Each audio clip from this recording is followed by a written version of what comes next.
Bienvenido, hoy no hablemos solo de fe, sino de la espera, de las preguntas y de cómo aprender a confiar cuando el silencio de Dios país ensordecedor. Verás cómo, incluso en los momentos más difíciles, la mano divina puede estar obrando, tal vez de una manera que nunca hubieras imaginado.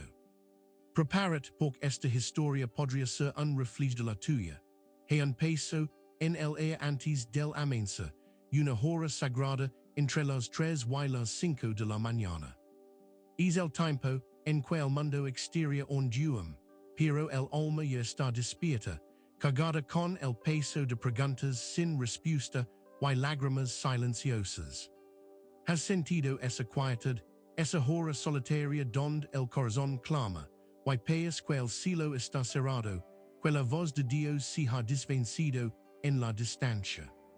Es un momento de profunda intimidad, de vulnerabilidad cruda ante el Creador.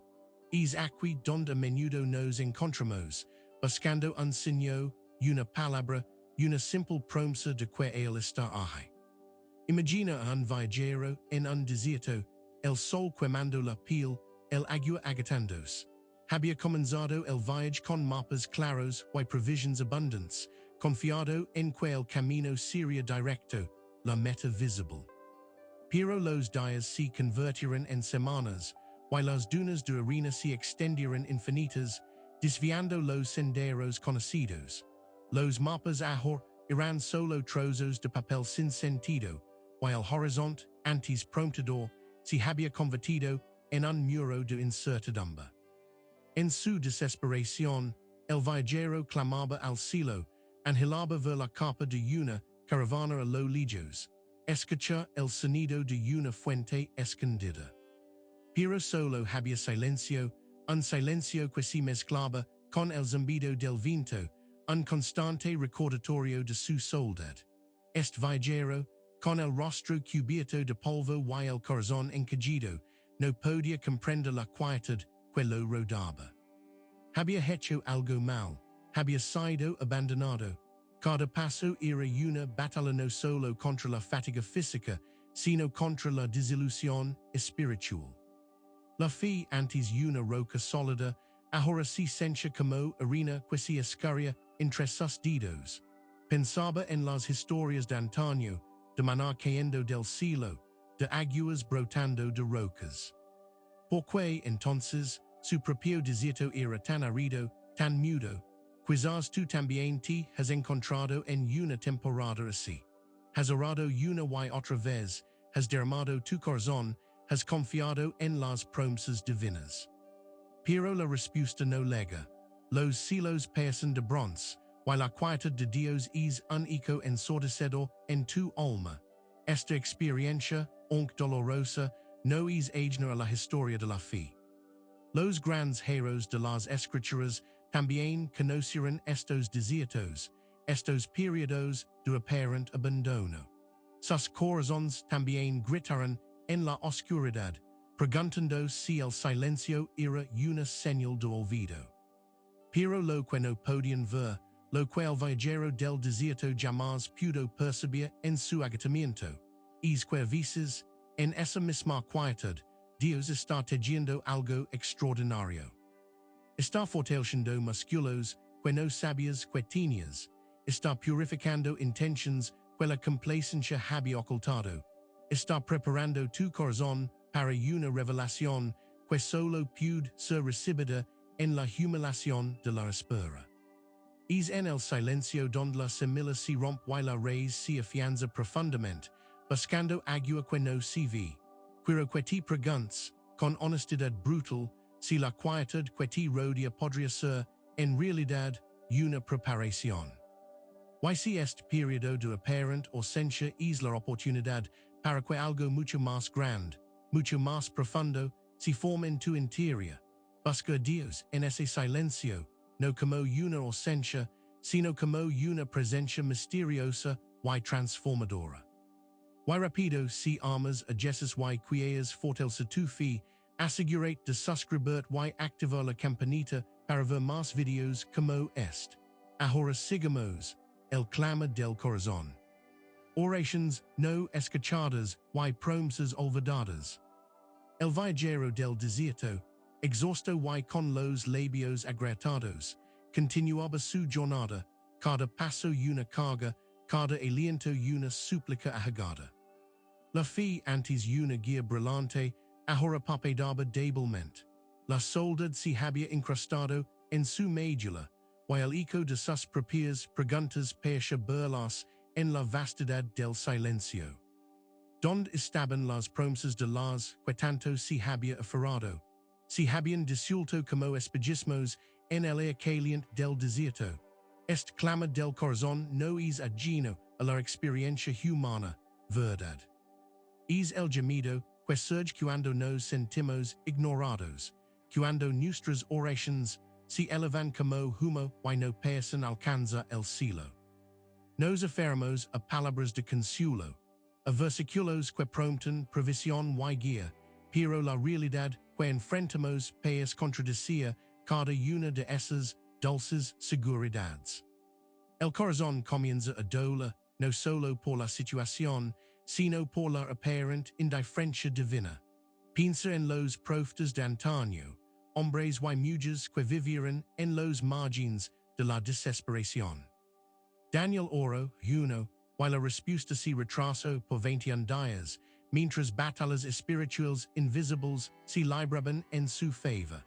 ¿Crees que no hubo momentos en que su alma se sintió desfallecida? Es fácil leer la historia y ver solo el desenlace glorioso, pero el proceso, la espera, el clamor persistente en la oscuridad, es lo que forjó su carácter y profundizó su confianza. El viajero, en sus momentos más bajos, se permitió recordar los susurros de esperanza que lo habían impulsado al inicio. Recordaba promesas que hablaban de vols fatales y aguas vivas. Pero ahora, esas palabras parecían tan distantes, casi una cruel ilusión, como si fuera uno a una promesa cuando la realidad grita lo contrario, cuando el tiempo pasa y la intervención esperada no llega. Esta es la encrucijada del alma, el punto donde la fe es probada en su forma más pura, donde debe decidir si cree en lo que vi o en lo que no vi. A menudo, en nuestros momentos de desolación, olvidamos que Dios no está limitado por nuestro reloj, ni por nuestra comprensión de la lógica. Su tiempo perfecto a menudo choca con nuestra impaciencia.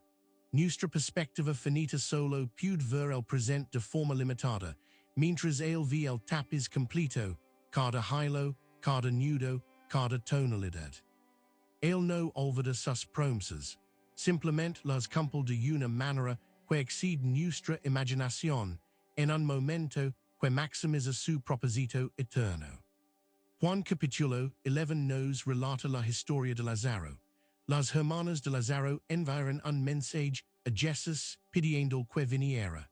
Le dijeron que su amigo, a quien amaba, estaba enfermo. Jesús oyó estas palabras, pero en lugar de correr inmediatamente, esperó 2 días antes de ir. Imagina la agonía de María y Marta. Cada hora que pasaba, cada aliento de su hermano moribundo era un grito silencioso. La promesa de la amistad de Jesús, su poder sanador, parecía estar ausente. Fue doloroso, confuso, casi insoportable, no es así, pero la espera de Jesús no fue indiferencia. Su delay tuvo un propósito sublime. La resurrección de Lázaro, un milagro que no solo sanaría una enfermedad, sino que abriría los ojos de muchos a la certeza de la vida eterna. La quietud de Cristo antecedió a una manifestación de gloria sin precedentes. A veces, la oración no contestada es una oración que está siendo preparada para ser respondida de una manera mucho más de lo que hubiéramos podido imaginar. Quizás tus oraciones no escuchadas no son un signo de que Dios te ha olvidado. Podrían ser un preludio para una revelación que sacudirá tu mundo y el de quienes te rodean, una revelación que solo puede germinar en la tierra fértil de la espera. Permite que essa promessa olvidada resuem de novo en tu corazón, no como una carga, sino como una antorcha que te guía a través de la oscuridad de la espera.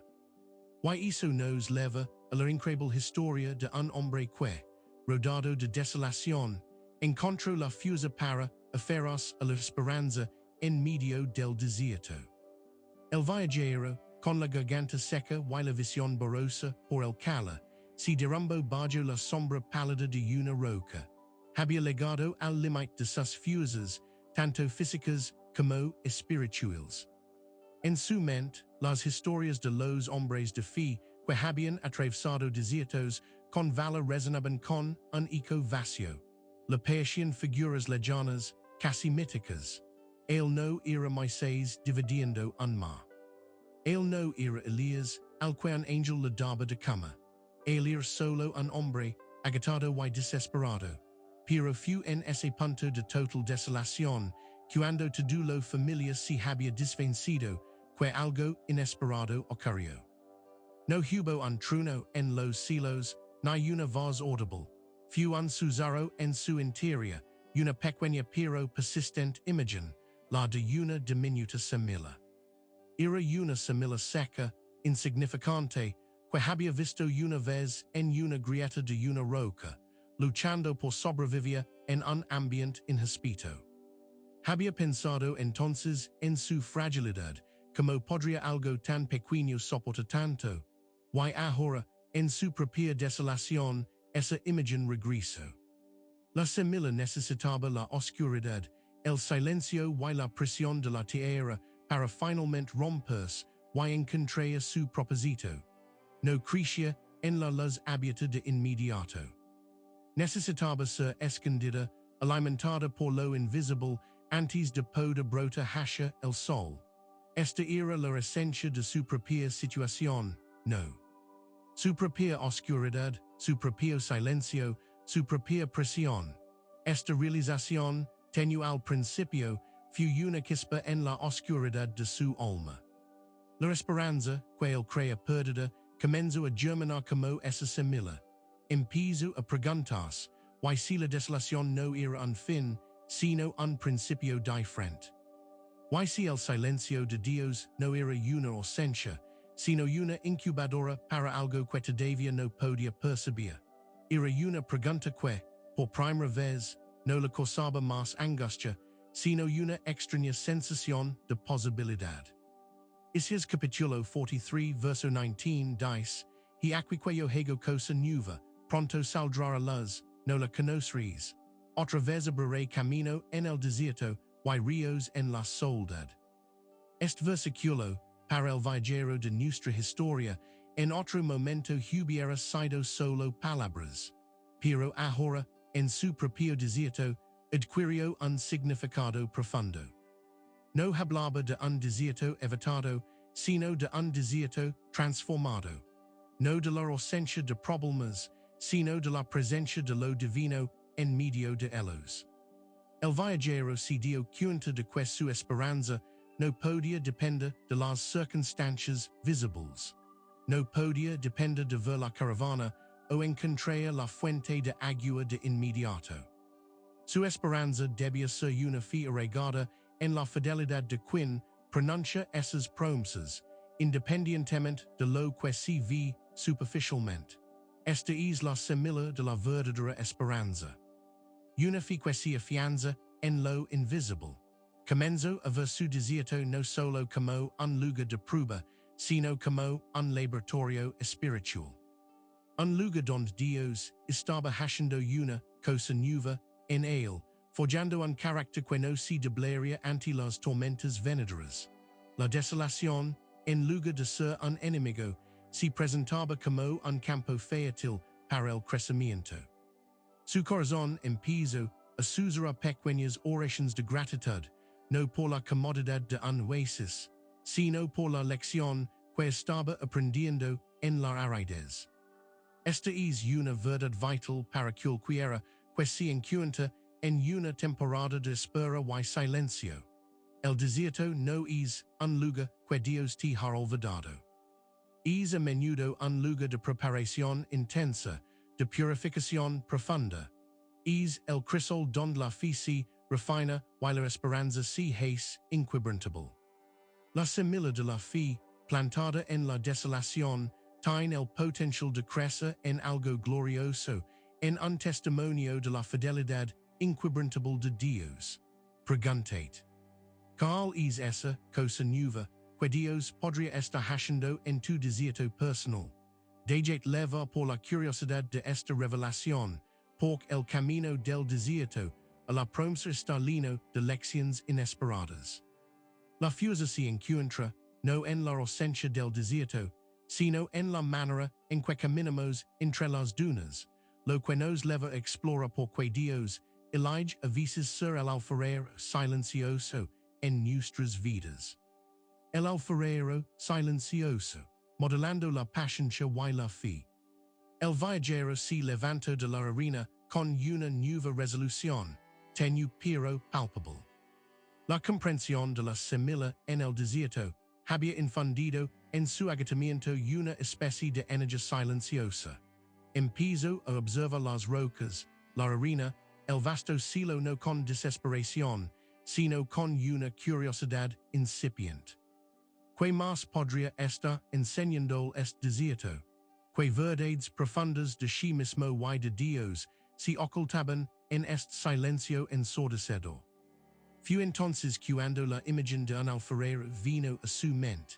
Había visto a uno en su pueblo natal, trabajando con el barro.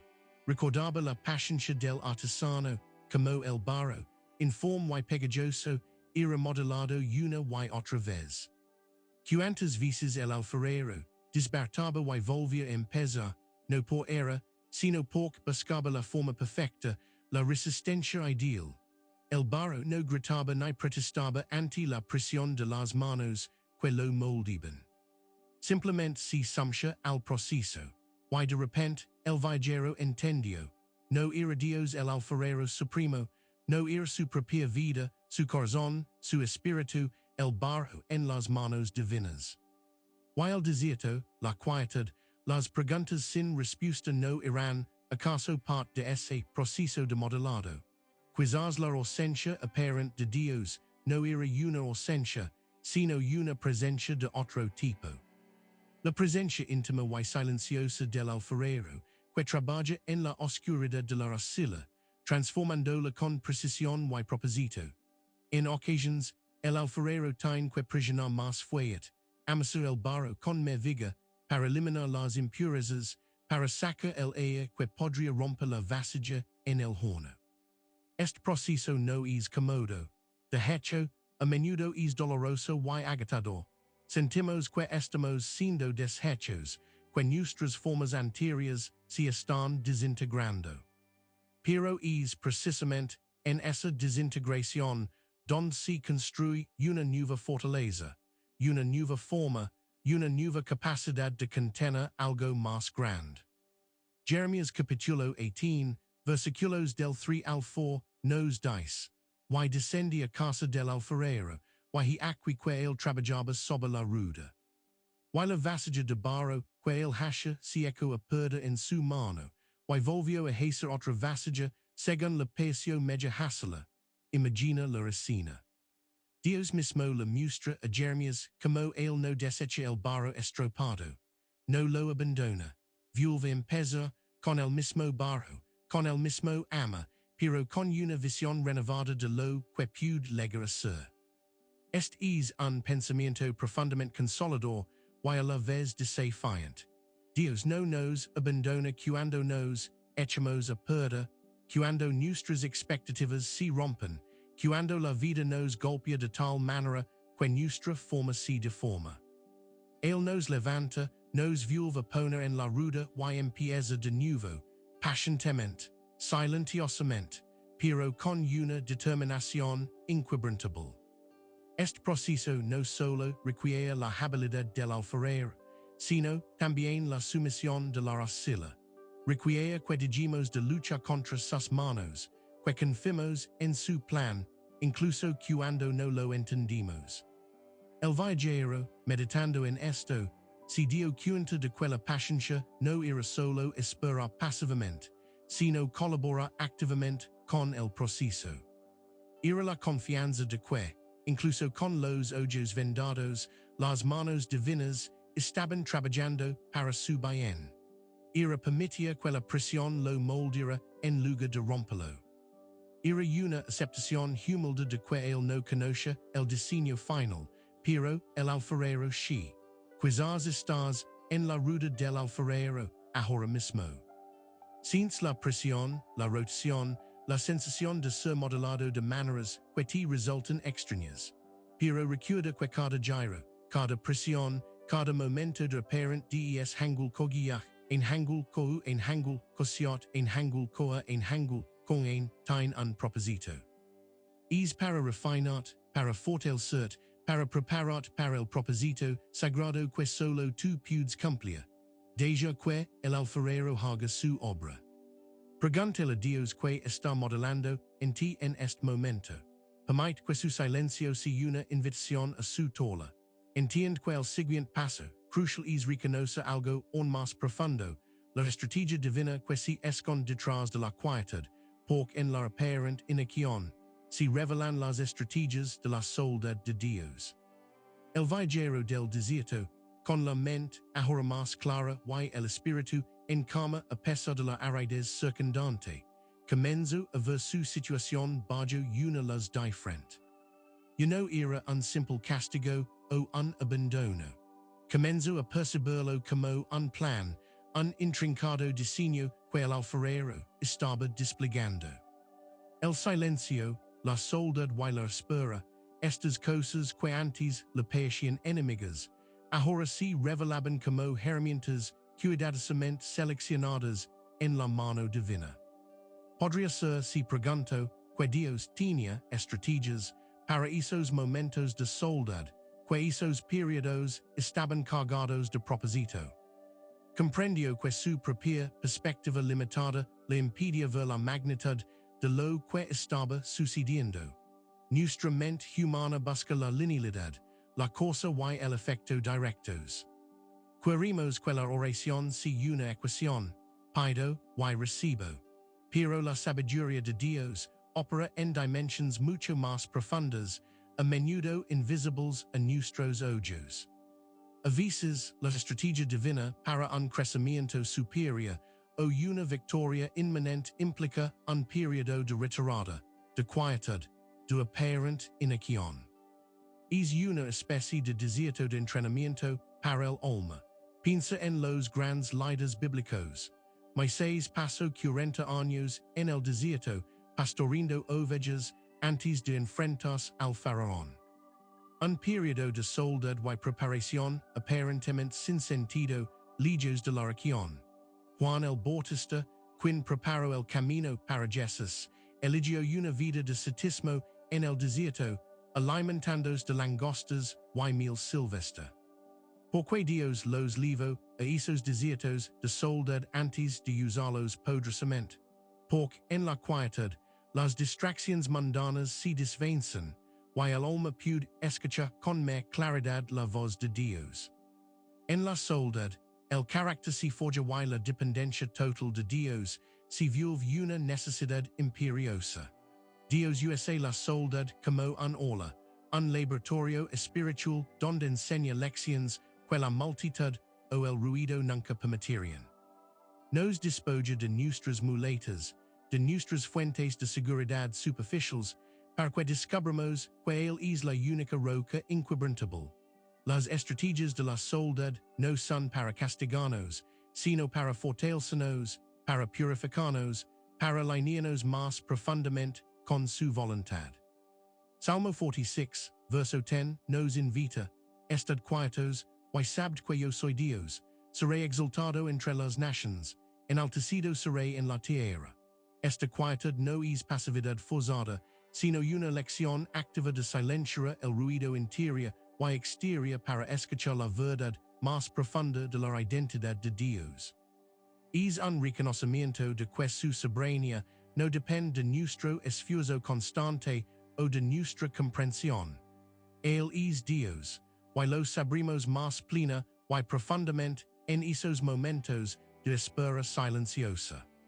El vigero del desierto comenzo a practicar esta quietud. Si sentaba, no para lamentas, sino para escuchar. Buscaba la voz suave y apacible que menudo se ahoga en el clamor de la desesperación. Comenzo a discernir que cada duna, cada sombra, cada amenaza y atardece en su soledad, eran recordatorios tacitos de la grandeza y la paciencia de Dios. La soledad se estaba convirtiendo en un santuario, no en una prisión. Entendió que estas estrategias divinas son como la preparación de un arquero. Cuanto más se tensa la cuerda hacia atrás, que menudo se siente como una retirada, una espera forzada, mais la fuerza con la que la flecha es lanzada hacia su objetivo. La soledad, entonces, es esa tensión, esa preparación para un propósito y un impacto mucho más de lo que podríamos lograr por nosotros mismos. Reflexiona sobre tu propia soledad, tus tiempos de espera. ¿Podría Dios estar ejecutando una estrategia divina en tu vida ahora mismo? Una estrategia que solo se revelará plenamente a través de esta quietud. Abraza la soledad, no como un vacío, sino como un cofre lleno de propósitos ocultos listos para ser descubiertos. Al hacer esto, aprenderás a caminar con Jesús en cada paso del camino, lo que nos desafía a vivir el significado profundo de la promesa incambiable. Su presencia inquebrantable. El viajero, ahora con una perspectiva más serena sobre su desierto, se dio cuenta de que la fuerza más profunda que había encontrado no venía de una respuesta milagrosa instantánea, sino de una verdad mucho más fundamental. Era la verdad de que, a pesar de todo el silencio y la desolación, él no estaba solo. Una presencia inquebrantable lo había acompañado en cada paso, en cada duna, en cada noche estrellada y silenciosa. La promesa de Dios no era solo la de un rescate futuro, sino la de una compañía constante en el presente. Esta es la promesa inquebrantable que sostiene a cada creyente en cada temporada de la vida, pero especialmente en aquellas donde el corazón se siente más vulnerable y expuesto. No se trata de si Dios responderá, sino de si Él está contigo mientras esperas la respuesta. Y la afirmación de las Escrituras es un resonante sí. Su presencia no depende de nuestra habilidad para verlo o sentirlo, sino de su propia naturaleza amorosa y fiel. Recuerda el pasaje de Josué capítulo 1, verso 9. Mira que te mando, que te esfuerces y seas valiente, no temas ni desmayes, porque Jehová tu Dios estará contigo en donde quiera que vayas. Esta promesa no fue hecha en un jardín florecido o en un oasis. Fue hecha a Josué mientras se preparaba para liderar a un pueblo indomable a través de un territorio hostil, enfrentando enemigos y desafíos gigantescos. Era una promesa para un desierto, para una batalla, para una prueba. Una promesa de que la presencia de Dios es portátil, accesible y totalmente inquebrantable. El viajero cerró los ojos y se permitió sentir esa verdad. La presión del sol seguía aje, la arena bajo sus pies era caliente, pero una calma brotaba desde su interior. Ya no buscaba la presencia de Dios a través de un evento externo, sino que la reconoce como una realidad interna, una certeza que se había gestado en su alma en medio de todos sus no sé y si Dios estuviera aquí. Esta es la belleza del crecimiento espiritual.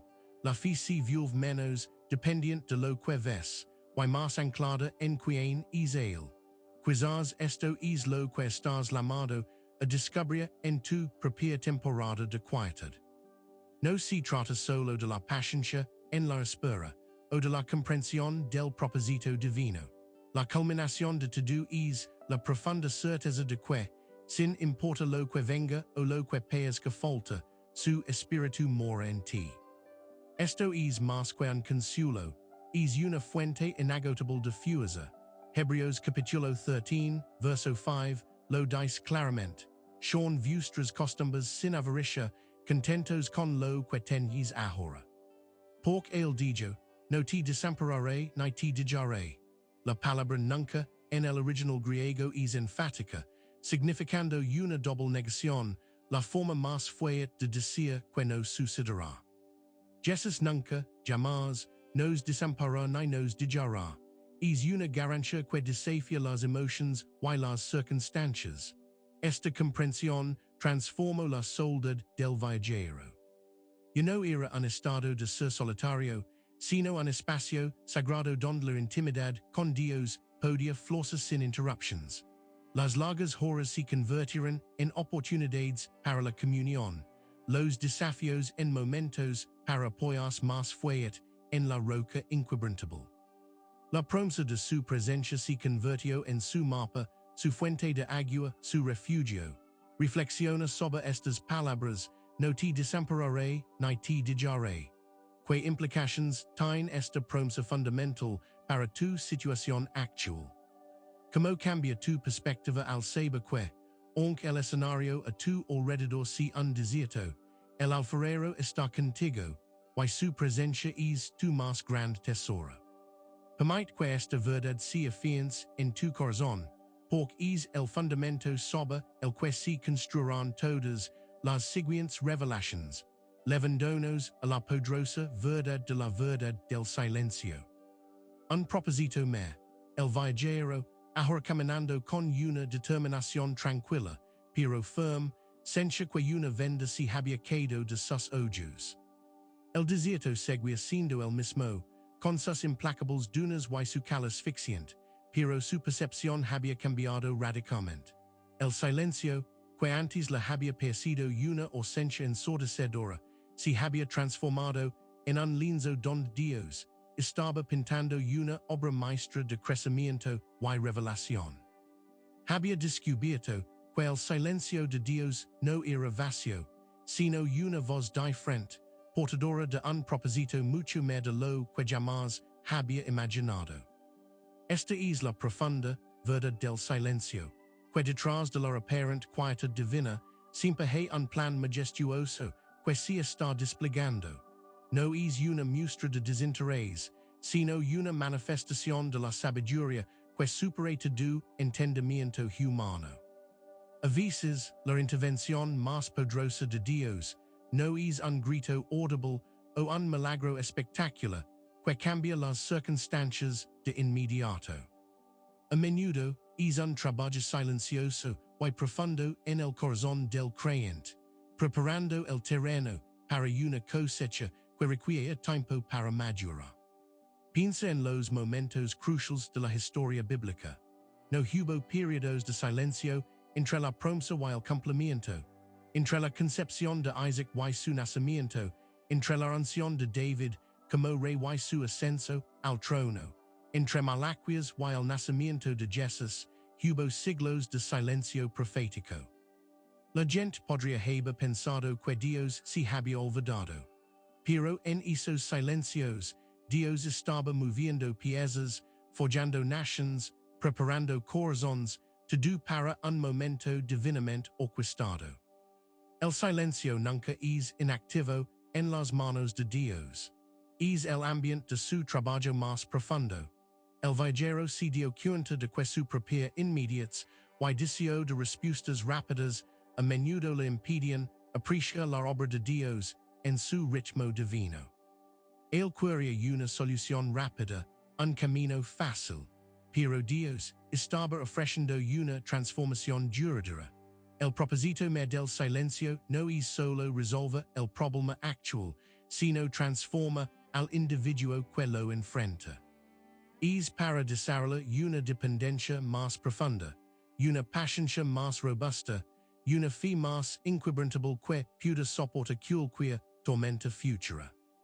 Romanos capítulo 5, versículos 3 y 4 nos enseña, y no solo esto, sino que también nos gloriamos en las tribulaciones, sabiendo que la tribulación produce paciencia. Y la paciencia, prueba, y la prueba, esperanza.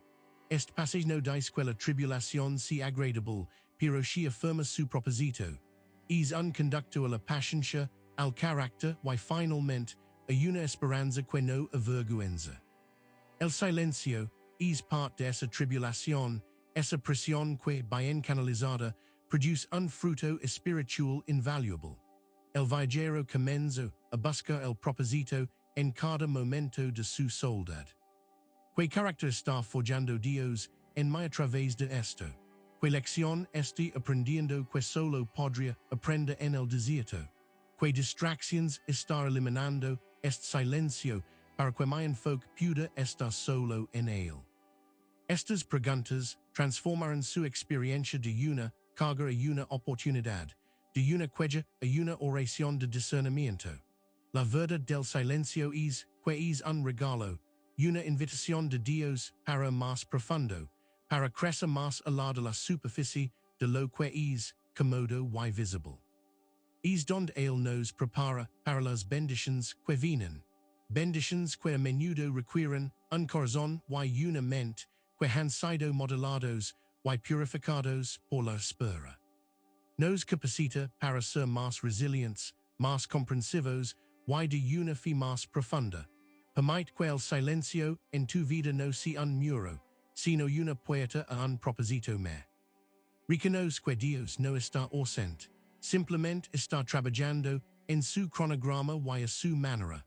Por comprender este propósito, abre la puerta a una sabiduría aún más grande, la sabiduría oculta. Discerniendo la voz de Dios, con una nueva serenidad que no era de este mundo, el viajero se sentó al atardecer, observando los colores ardientes que pintaban el cielo del desierto. Yo no buscaba la voz de Dios en el trueno o el milagro repentino.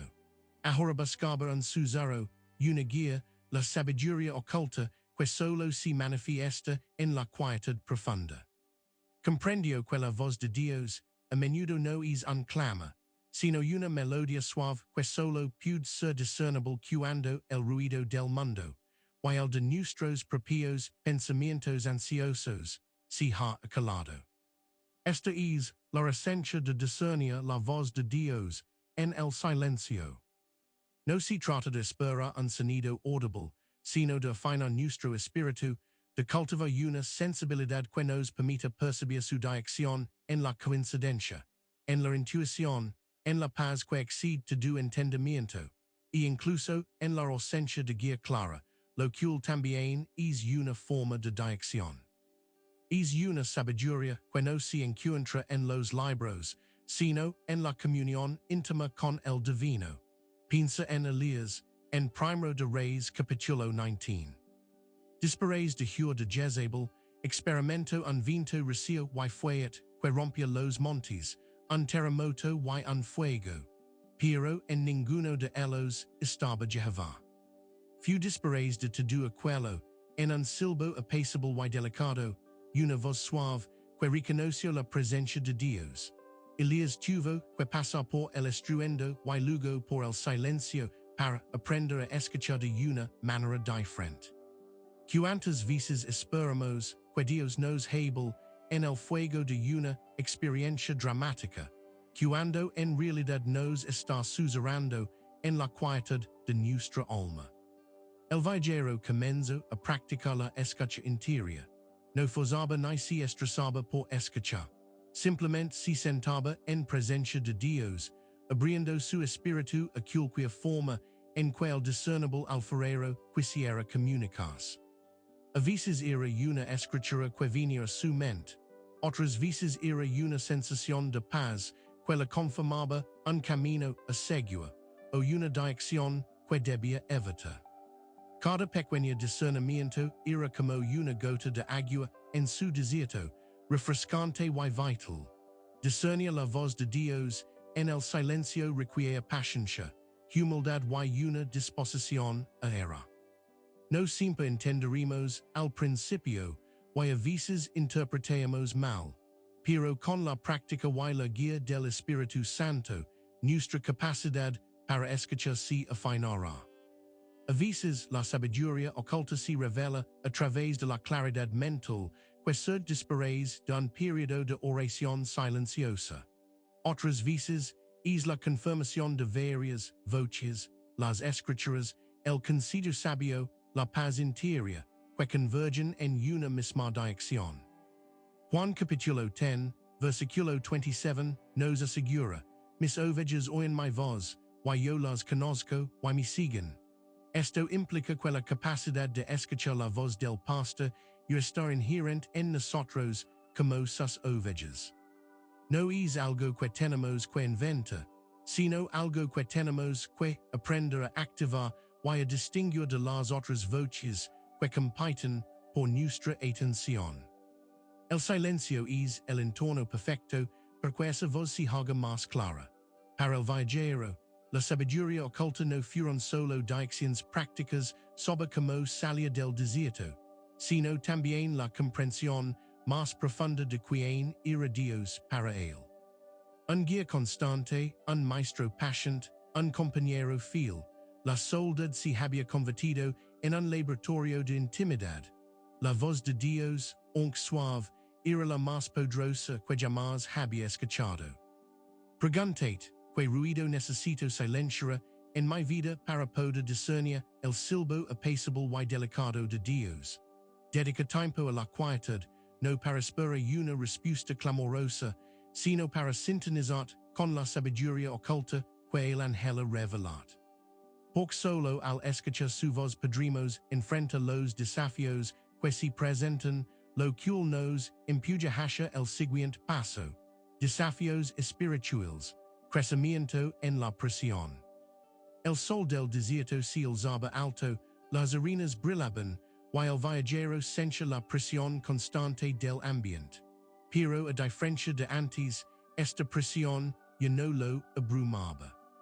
Ahora la percibía como un catalizador, un desafío espiritual, que lo empujaba a crecer, a estirar los límites de su fe y su resiliencia.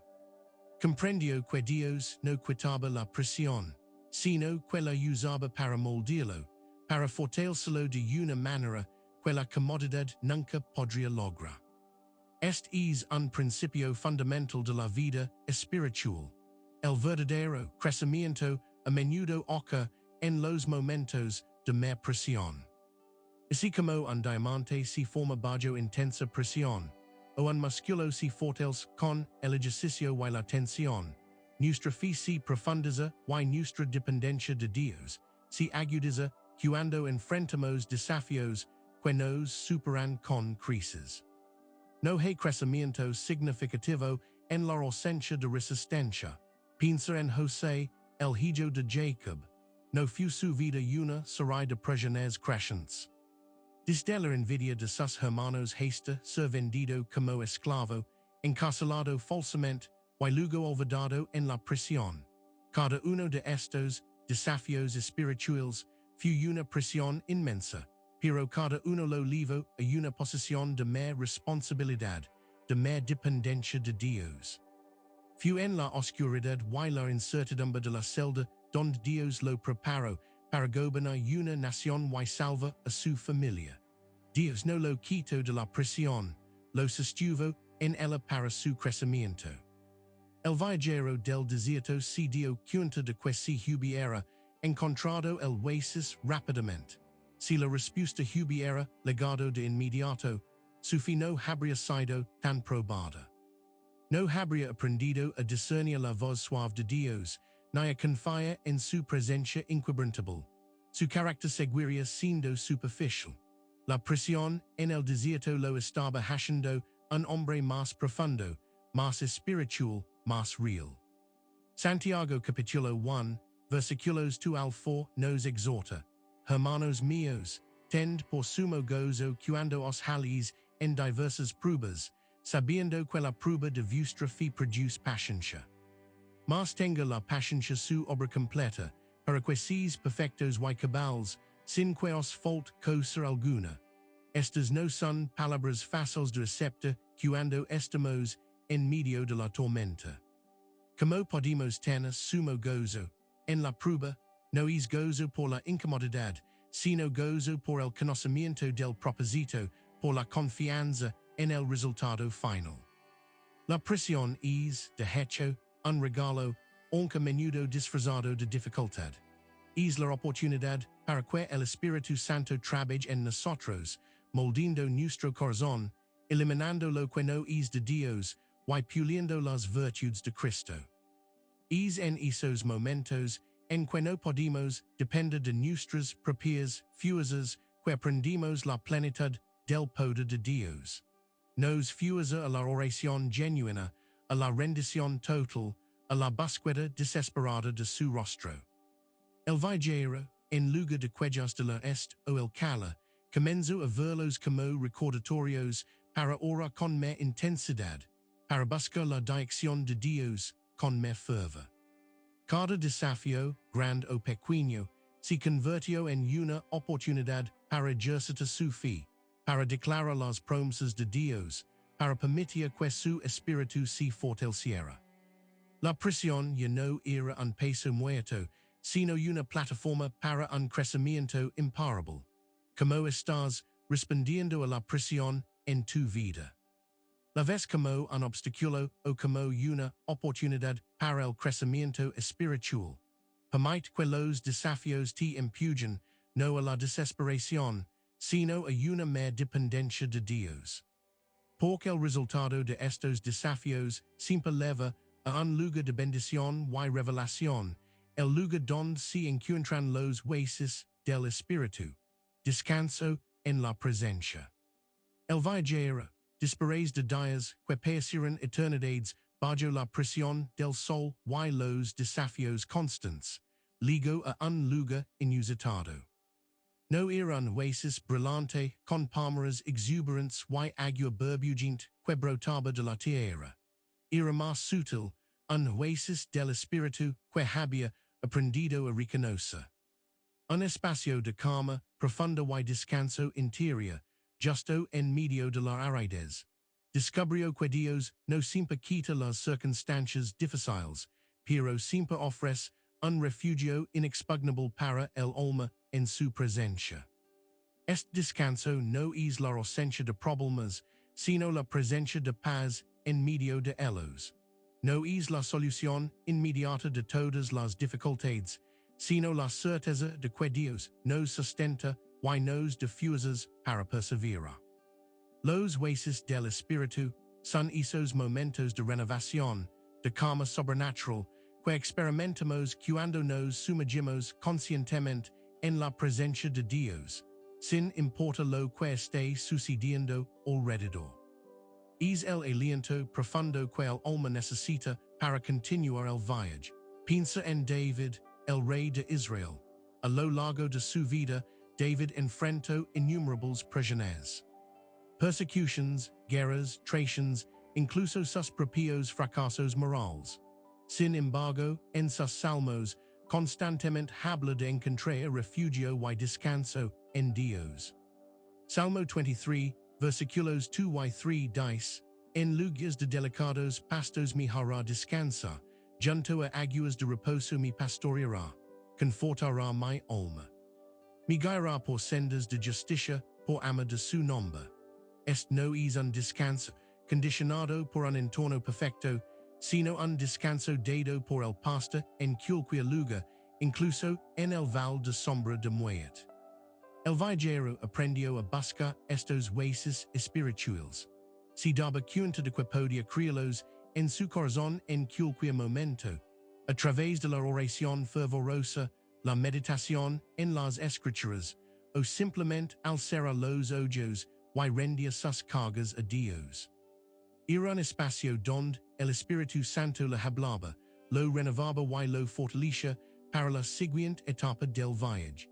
Estos oasis no eliminaban la necesidad de seguir caminando, pero le daban la fuerza y la perspectiva para hacerlo. Cultivar estos oasis del Espíritu es esencial para nuestra resiliencia. No podemos operar bajo presión constante sin tiempos de renovación. Necesitamos intencionalmente apartarnos del ruido, de las demandas, y sumergirnos en la fuente inagotable de la energía divina. Esto podría significar tomar 10 minutos para leer un pasaje de la Biblia, escuchar un canto de adoración, o simplemente sentarse en silencio y sentia la presencia de Dios. Son pequeños momentos, pero con un impacto inmenso. Mateo capítulo 11, versículo 28, nos invita, venid a mí todos los que estáis trabajados y cargados, y yo os haré descansar. Esta es la invitación abierta de Jesús. No nos dice que nuestro trabajo y nuestras cargas desaparecerán mágicamente, sino que Él nos dará descanso en medio de ellos. Es un descanso para el alma, una paz que sobrepasa todo entendimiento. Esta es la promesa de los huesos espirituales. Para el viajero, estos momentos de descanso en la presencia de Dios fueron la clave para su supervivencia y crecimiento. Le daban claridad, renovaban su esperanza y le recordaban el propósito de su desierto. Eran el combustible para su fe, el ancla para su alma. Su experiencia le enseñó que incluso en el corazón del desierto más árido, se pueden encontrar fuentes de agua viva si uno sabe dónde buscar, y como sumergirse.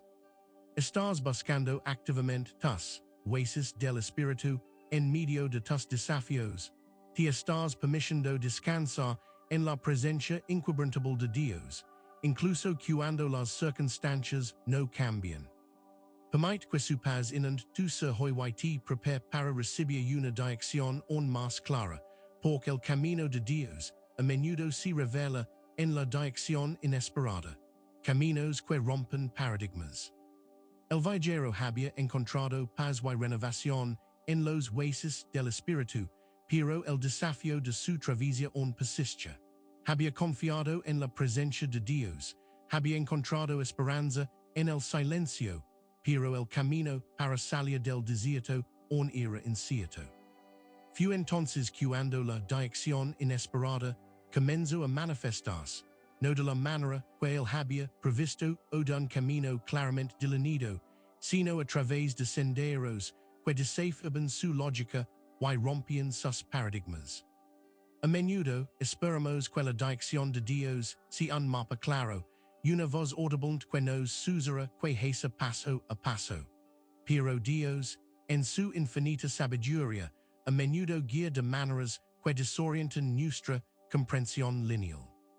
Él nos lleva por caminos que no elegimos, nos pide que hagamos cosas que parecen contradecir la lógica humana, y nos muestra soluciones que están más allá de nuestros cálculos.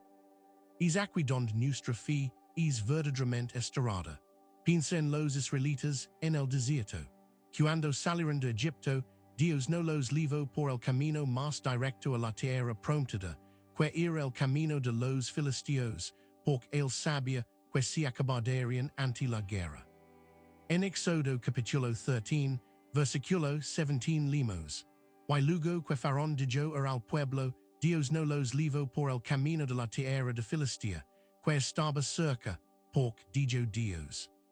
Para que no se arrepienta el pueblo cuando vi la guerra, y se vuelva a Egipto. En cambio, los condujo por el camino del Mar Rojo, un camino que parece un callejón sin salida, una trampa mortal. Quien esperaría esa dirección, era un camino que rompió todos sus paradigmas de escape. El viajero se encontró con una elección similar. Una vaga intuición, una pequeña sugerencia en su espíritu, le indicaba que debía desviarse del camino trazado, de la dirección que un antiguo mapa había sugerido. Su mente lógica gritaba, peligro, incertidumbre, pero su corazón, moldado por el silencio y fortalecido por la presencia de Dios, sentía una extraña atracción. Esta era la dirección inesperada, un camino que desafiaba su comodidad y su razón, pero que portaba el celo de lo divino. Los caminos que rompen paradigmas son incómodos porque nos obligan a soltar nuestras preconcepciones, nuestros métodos probados, y a confiar plenamente en la guía de Dios, incluso cuando no tienen sentido para nosotros. Pueden involucrar un cambio de carrera drástico, una mudanza inesperada, una relación improbable, o una renuncia a algo que antes consideramos esencial. Estos son los momentos en que Dios nos pide que salgamos de la barca y caminemos sobre el agua. Proverbios capítulo 3, versículos 5 y 6, nos aconseja. Fiat de Jehová de tu corazón, y no te apoyes en tu propia prudencia. Reconocilo en todos tus caminos, y él enderezará tus veredas. La clave aquí es, no te apoyes en tu propia prudencia. Esto no significa ignora la razón, sino reconoce que la sabiduría de Dios trasciende la nuestra. Su dirección a menudo se revela en lo que parece ilógico o imprudente desde una perspectiva puramente humana. El viajero tomó la decisión de seguir esa dirección inesperada. Fue un acto de fe ciega, una rendición de su propio entendimiento. No sabía a dónde lo llevaría, pero decidió que si Dios estaba en eso, entonces valía la pena el riesgo. Sentía una mezcla de temor y emoción, pero también una profunda paz que validaba su elección. Estaba andando en fe, no en lógica. Hay alguna dirección inesperada que Dios te esté mostrando ahora, un camino que rompe tus paradigmas pero que resuena con una paz secreta en tu espíritu. No te aferres a lo familiar si Dios te está llamando a lo desconocido. Este es el momento de confiar más allá de lo que puedes ver o comprender, lo que nos prepara para la maravillosa revelación de la provisión oculta. Mañana en el desierto. El viaje por la dirección inesperada no fue fácil, pero el viajero avanzaba con una renovada sensación de propósito. Y fue a medida que se adentraba en este sendero desconocido, rompiendo los paradigmas anteriores, que comenzó a descubrir una verdad aún más asombrosa. La existencia de una provisión oculta, un maná en el desierto que satisface sus necesidades de maneras que nunca podría haber conjurado por sí mismo. No eran los pozos o las caravanas que había esperado, sino pequeñas y constantes manifestaciones de la fidelidad de Dios. Esta provisión oculta es una forma de la obra divina en medio de la escasez. Cuando las fuentes visibles se agotan, Dios se revela como el proveedor invisible, aquel que conoce nuestras necesidades, incluso antes de que las articulemos. No siempre viene en forma de abundancia desbordante, sino a menudo como el justo a tiempo, el milagro diario que sostiene nuestra vida de una manera modesta pero efectiva. Es en la dependencia total que aprendimos a reconocer este maná. Piensa en los israelitas nuevamente en el desierto. Dios no les provió almacenes o mercados, les dio maná fresco cada mañana. Éxodo capítulo 16 relata como Dios dijo, y aquí yo os haré lavar pan del cielo. Esta provisión era diaria, suficiente para el día, y requería una fe constante. No podían acumular más de lo necesario, porque se corrompía. La lección no era el gran botín, sino la dependencia diaria, la confianza en que mañana Dios volvería a proveer. Eso era el maná en el desierto, una provisión oculta porque no era lo que esperaban, pero era precisamente lo que necesitaban. El viajero, a medida que avanzaba, empezó a notar pequeños detalles. Un rocío inesperado en la mañana que humedecía sus labios. Una sombra de roca que parecía justo cuando el sol era más fuerte. Un pequeño arbusto espinoso que, al examinarlo, tenía unas pocas bayas comestibles. No eran grandes banquets, ni fuentes caudalosas, pero cada uno era una confirmación. Dios estaba proviendo, no como él quería, sino como él lo necesitaba. Esta provisión oculta nos enseña sobre la intimidad de Dios. No solo provee, sino que lo hace de una manera personal, adaptada a nuestra situación única. A veces, la provisión puede ser una palabra de aliento de un amigo, una oferta inesperada de ayuda, una idea creativa que surge en un momento de necesidad, o una fuerza interior que sabíamos que no teníamos. es Dios susurrando, esto contigo, y te cuidaré. Filipenses capítulo 4, verso 19, promete. My Dios pius, suplerá todo lo que os falta, conforme a sus riquezas en gloria en Cristo Jesús. Esta no es una promesa de riqueza material indiscriminada, sino de una provisión completa de todo lo que nos falta, lo que realmente necesitamos para cumplir su propósito en nuestras vidas. A menudo esa falta es de paz, de fuerza, de dirección, no solo de bienes materiales. El viajero, con cada pequeña manifestación de maná, sencha que su fe se fortaleza. Aprendió a dar gracias no solo por lo grande, sino por lo pequeño, por el detalle minúsculo que revelaba la mano amorosa de Dios. Descubrió que la verdadera riqueza no era la ausencia de necesidad, sino la certeza de que su Padre Celestial conoce cada una de sus creencias y encontraba formas ingeniosas de suplirlas. Estás prestando atención a la provisión oculta en tu propia vida. Estás esperando grandes intervenciones mientras Dios te está enviando maná diario en pequeñas dosis. Abre tus ojos espirituales para ver cómo Él está proviendo para ti ahora mismo. Porque reconoce este maná es el primer paso para abrazar la esperanza renovada, un propósito para el futuro. Con el espíritu fortalecido por la provisión oculta, el viajero sintió una esperanza renovada brota en su corazón. Ya no era una esperanza basada en la inminente llegada a un destino, sino una esperanza arraigada en la fidelidad constante de Dios que había experimentado en cada paso. Esta esperanza no era una fantasía ingenua, sino una confianza sólida en que, a pesar de lo que el presente pudiera contener, había un propósito divino, un futuro trazado en amor y sabiduría. Esta esperanza renovada es diferente a las expectativas humanas. Las expectativas pueden romperse con la realidad, pero la verdadera esperanza, la esperanza bíblica, es un ancla para el alma que se aferra a la naturaleza inmutable de Dios. Se basa no en la probabilidad, sino en la certeza de quién es el y de sus promesas. Después de todo el silencio, los desafíos y las direcciones inesperadas, el viajero ahora ve su futuro no como un vacío aterrador, sino como un lienzo en blanco para la obra venidera de Dios. Piensa en Abraham. Génesis capítulo 12 nos dice que Dios le dio una promesa increíble, una tierra, una descendencia numerosa, y que de él nacerían grandes nations. Pero pasaron años, décadas de espera. Su cuerpo y el desar envejecieron. La lógica humana gritaba que la promesa era imposible. Pero en Romanos capítulo 4, versículo 18, leemos que Abraham creyó en esperanza contra esperanza.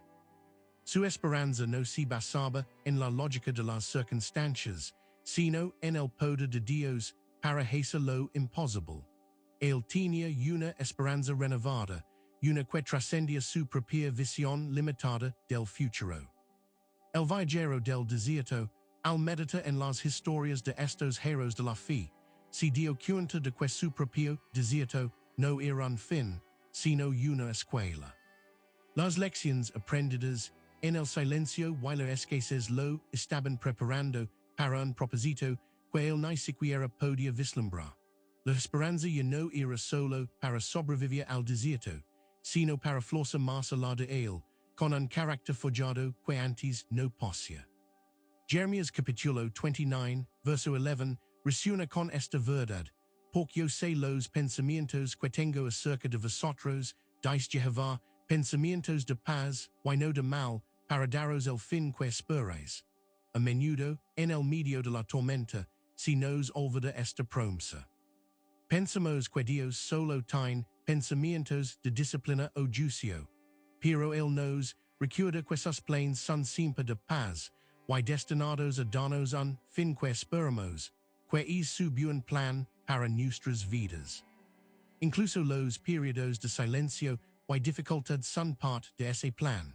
La esperanza renovada para el viajero no era solo una emoción, sino una postura.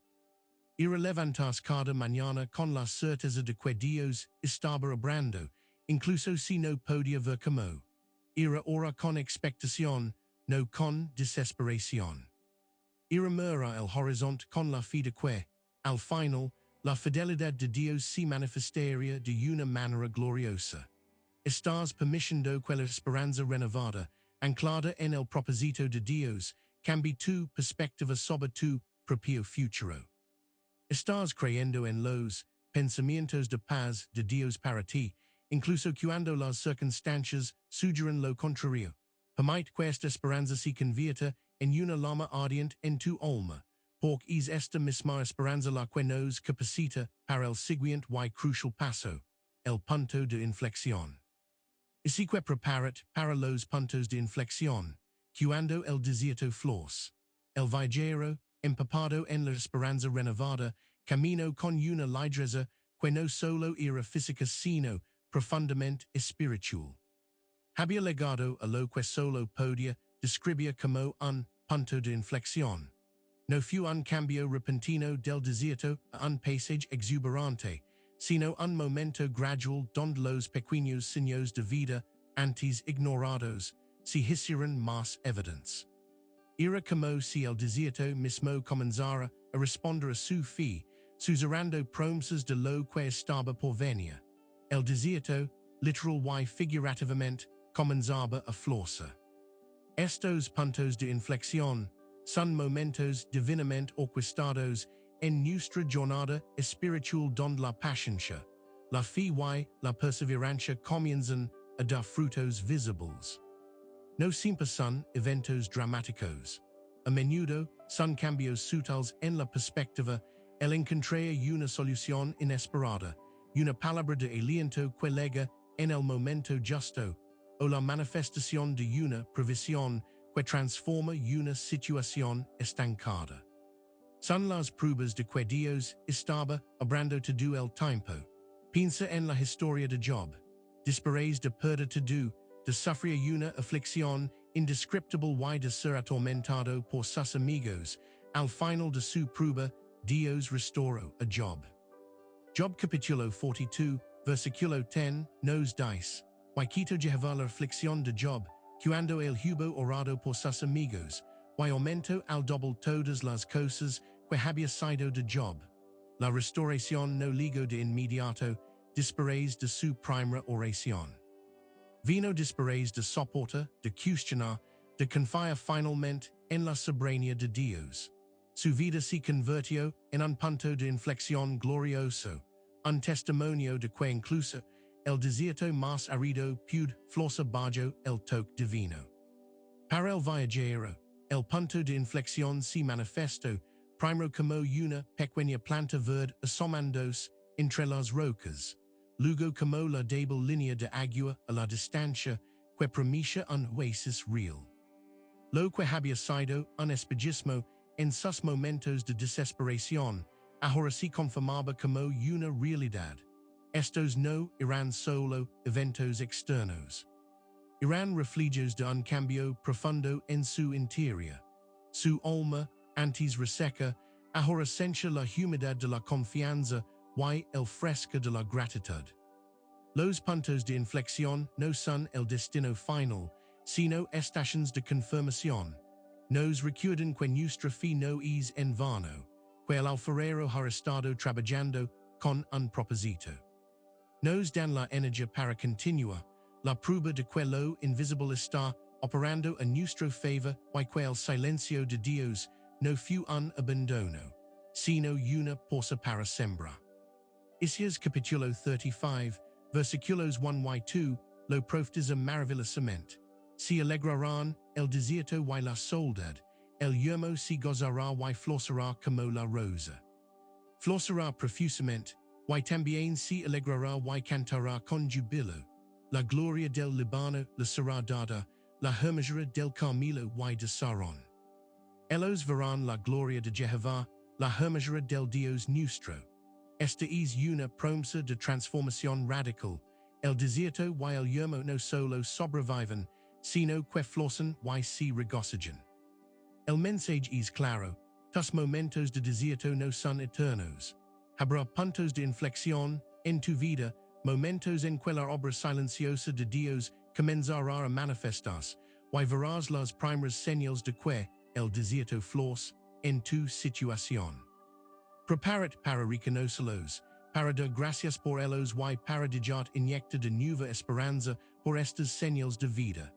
Estás buscando los puntos de inflexión en tu propia vida, las pequeñas señales de que tu desierto personal está comenzando a florecer.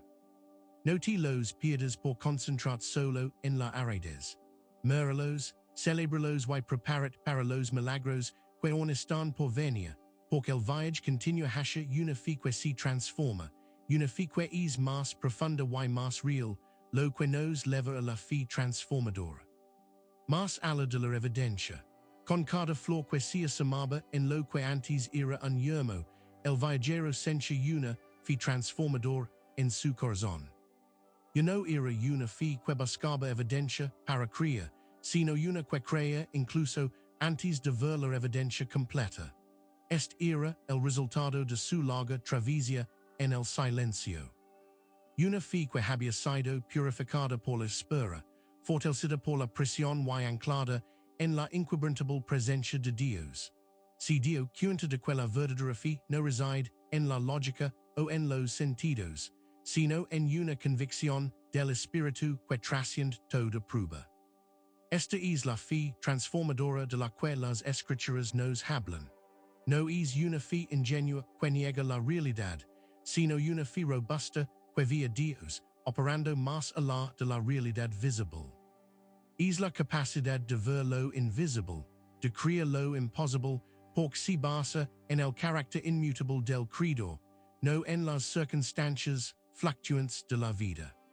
Esta fe es un regalo, pero también es cultivada en el desierto. Piensa en los héroes de la fe en Hebreos capítulo 11. Cada uno de ellos actuó con una fe que iba más allá de la evidencia. Abraham dejó su tierra sin saber a dónde iba. Sara y él concibieron en la vejez.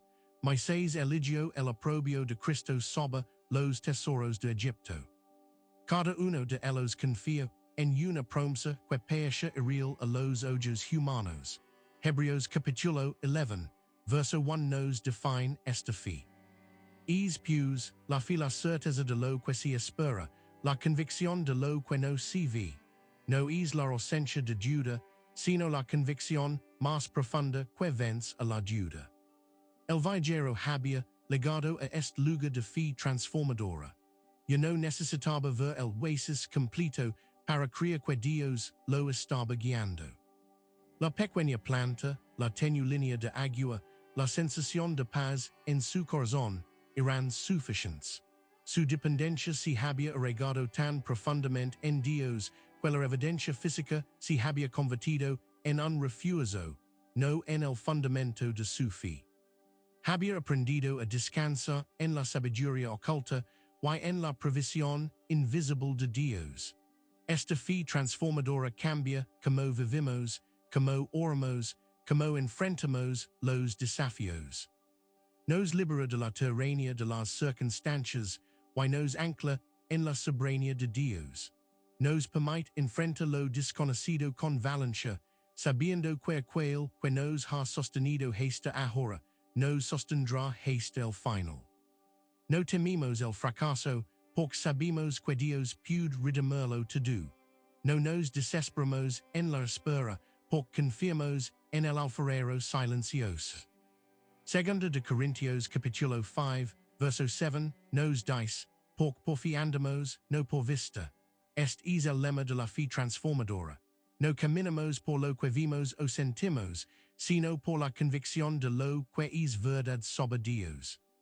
Es un andar que se niega a ser definido por el panorama actual, y en cambio, se define por las promesas eternas.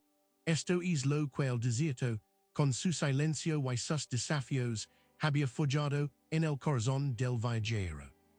Estás permitiendo que tu fe sea transformada para ir más allá de la evidencia.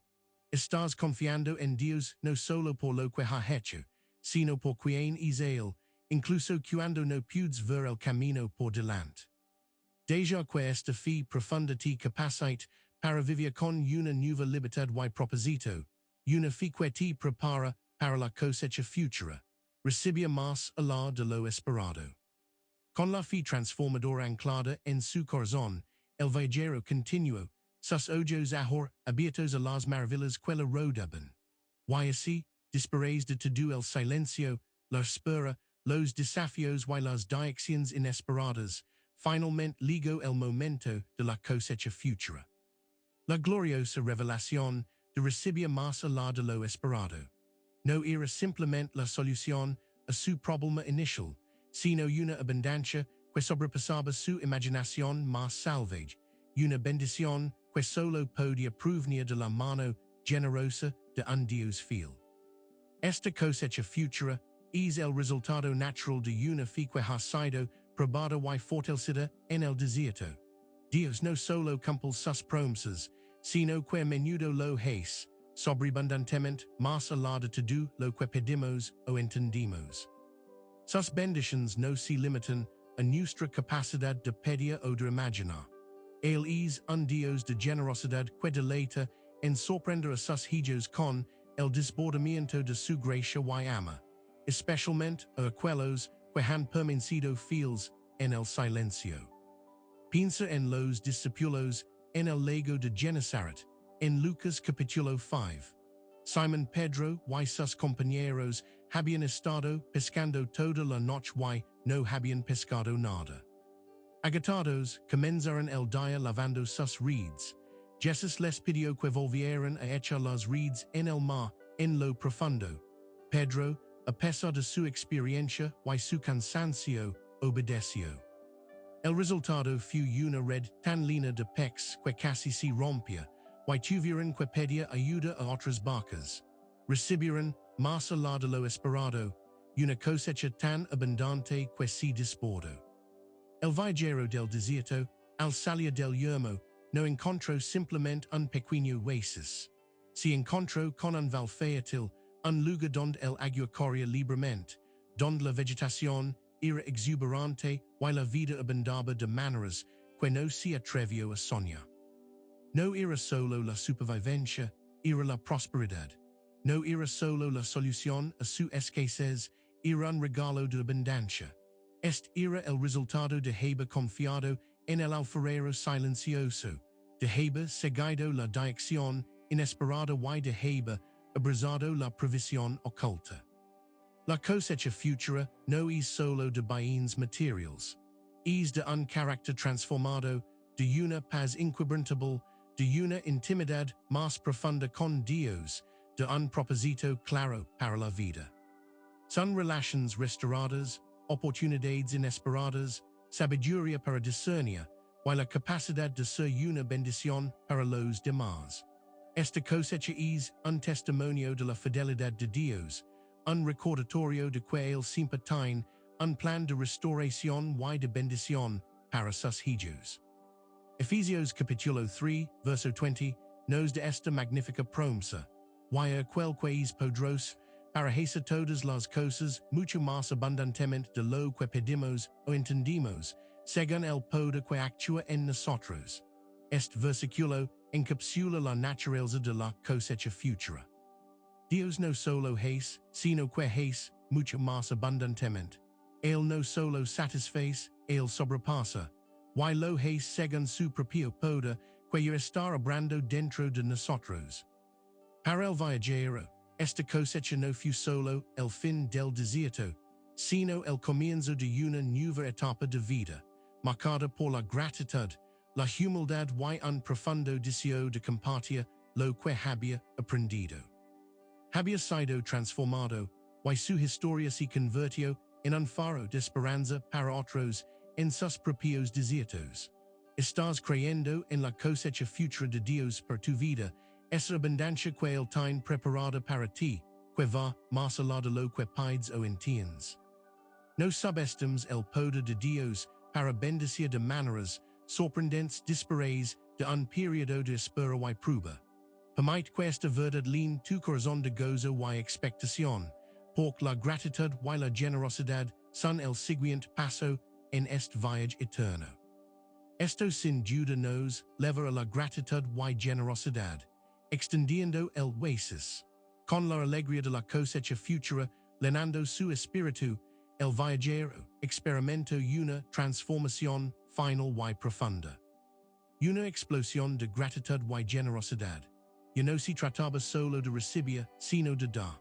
Su corazón, que había sido purificado por el desierto y enriquecido por la abundancia divina, ahora anhelaba extender el oasis que había encontrado a otros que aún se encontraban en sus propias travesías áridas. Comprendió que la bendición de Dios no es un destino final de acaparamiento, sino un medio para ser un canal de su gracia.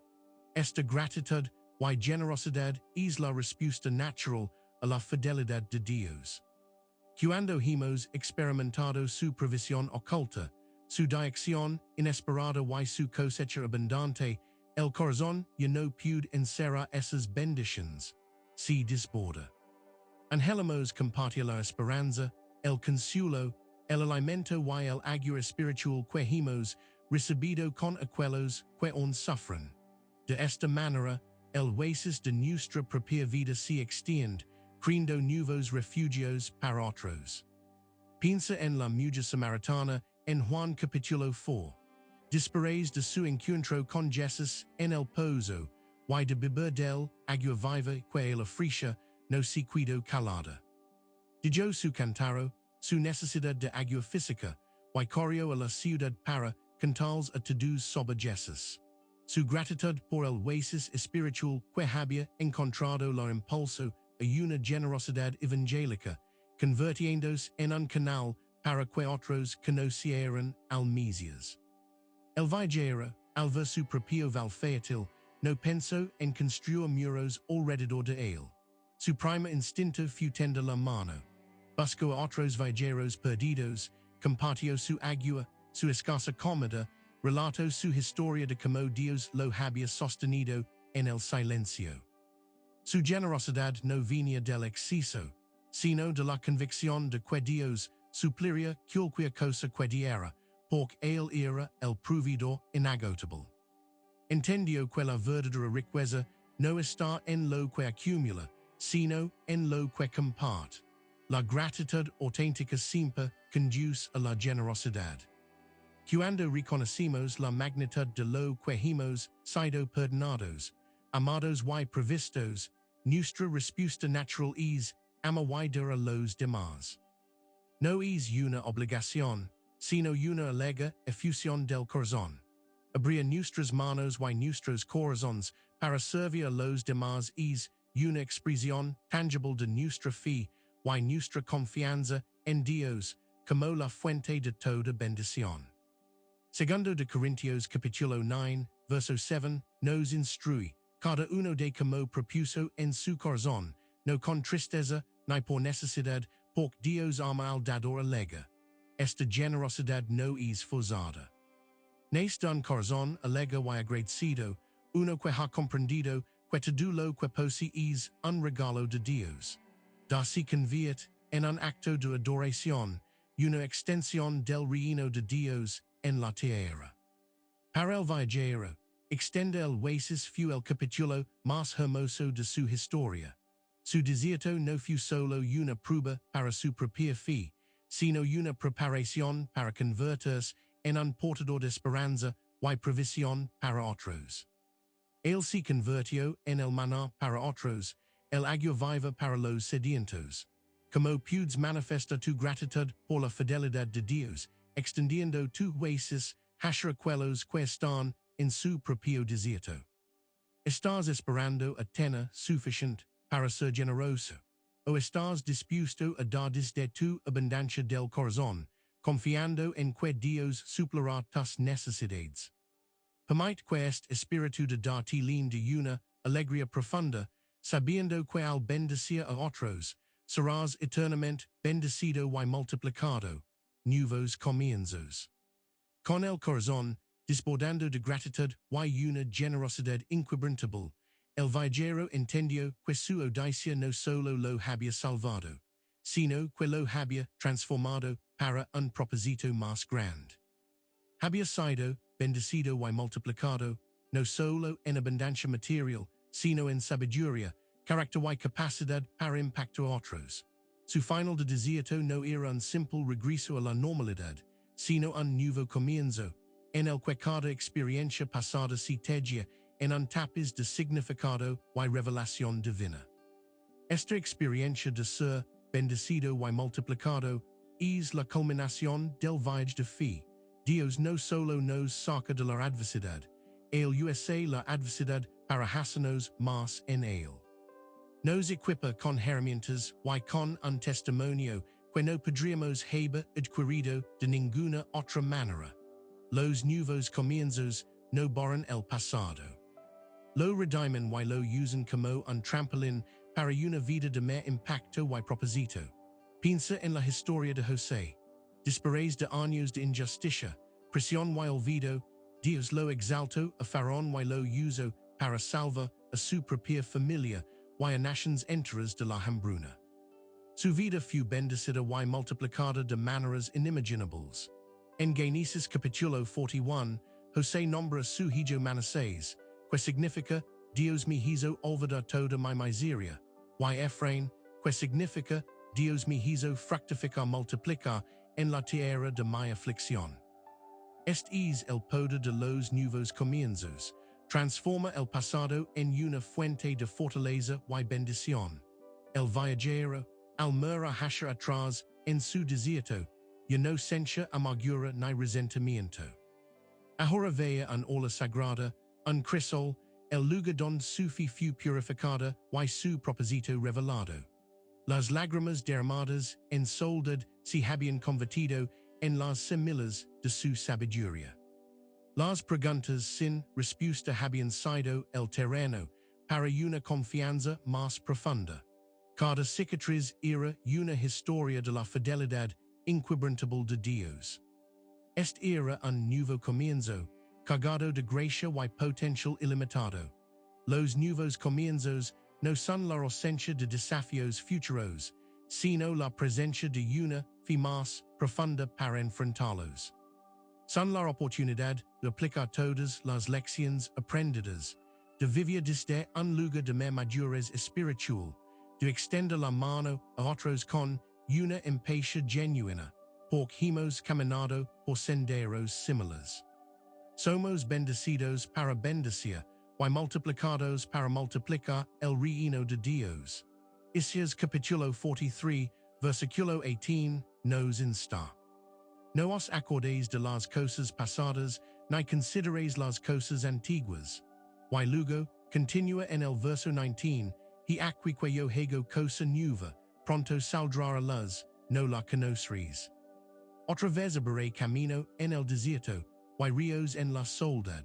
Este es el corazón de los nuevos comienzos. Dios no quiere que nos quedemos atascados en el pasado, sino que vayamos hacia adelante con expectación, creyendo en su capacidad para crear cosas nuevas, incluso en los lugares más inesperados. Para el viajero, el desierto fue el portal a una vida de propósitos más profundos, una vida de ministerio y de testimonio. Él se convirtió en un faro para aquellos que aún estaban perdidos en sus propios yermos. Su historia no era solo suya, era una historia de Dios, contada a través de él. Estás preparado para abrazar este nuevo comienzo en tu propia vida, permitiendo que Dios te bendiga y te multiplique a través de tus experiencias pasadas. Confía en su habilidad para redimir cada momento de tu viaje, porque al final, la promesa no es solo de un desierto superado, sino de una vida transformada, un testimonio vivo.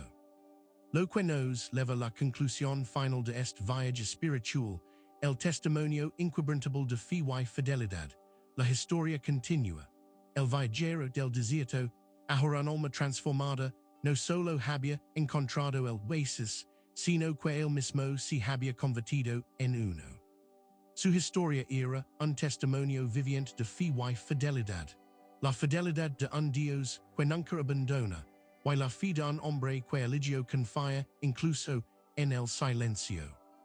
Su viaje no había terminado, sino que se había convertido en un capítulo continuo de su ama, la historia continua, que invitaba a otros a encontrar la misma esperanza y verdad.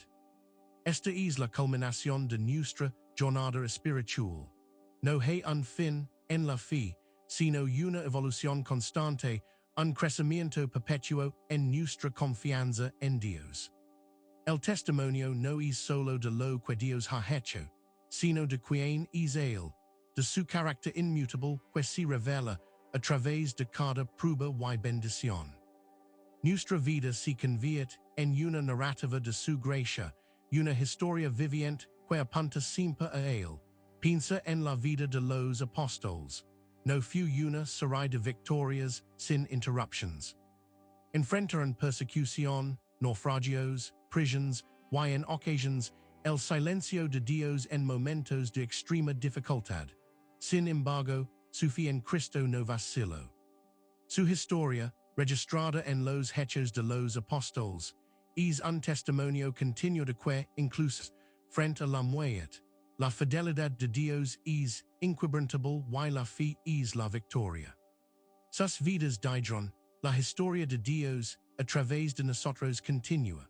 El viajero, ahora un mentor para otros, compartió su experiencia no como un logro personal, sino como una prueba de la grandeza de Dios.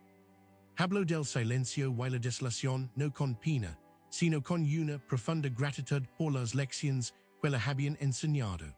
Ánimo a aquellos que aún estaban en su desierto a no perder la esperanza, a buscar el maná oculto y a confiar en la dirección inesperada de Dios. Su vida se había convertido en un sermón sin palabras, una encarnación de la fe viva. Romanos capítulo 8, versículo 28, nos asegura. Y sabemos que los que aman a Dios, todas las cosas les ayudan a bien, esto es. A los que conforme a su propósito son llamados. Esta verdad no significa que todas las cosas son buenas en sí mismas, sino que un Dios soberano las usa todas, el desierto, el silencio. La espera, la hereda, para un bien me, para formar su propósito en nosotros y a través de nosotros. El testimonio de fe y fidelidad es la prueba viviente de esta promesa. Tu vida también es una historia continua de fe y fidelidad. Cada desafío que has superado, cada lágrima que has derramado en oración, cada momento de silencio en el que has perseverado, ha sido una cura que te ha tejido más profundamente al tapiz de la gracia de Dios. Y tu historia, como la del viajero, tiene el poder de inspirar, sanar y guiar a otros. Estás dispuesto a ver tu vida no como una serie de eventos aislados, sino como una historia continua donde la fe y la fidelidad de Dios se entrelazan en cada capítulo. Estás listo para compartir tu propio testimonio, para que otros puedan encontrar esperanza en tu jornada. Deja que tu vida sea un faro, una evidencia de que la historia de Dios en ti, y a través de ti, continua, marcando el inicio de un legado de fe inquebrantable. Si este video te conmovió, compartilo, y no olvides suscribirte y activar la campanita para ver más videos diarios. Nos vemos en el próximo.